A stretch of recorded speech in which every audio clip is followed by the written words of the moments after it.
sahabat-sahabat Kanjeng Nabi salana norok Kanjeng Nabi berkanjeng Nabi manusia neka tak ikhibah ka abad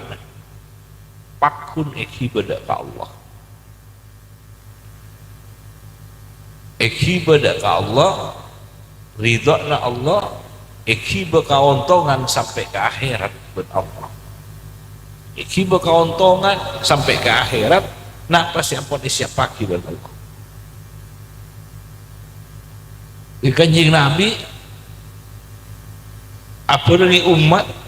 umat ikhibah ke Allah mari masuk ke rahmat Allah mari masuk ke ridha Allah mari masuk ke bimbingan Allah mari masuk ke pertolongan Allah mari masuk ke naungan Allah sampai ke akhir. Jadi kanjeng Nabi dibi manusia tak ikhibah ke Allah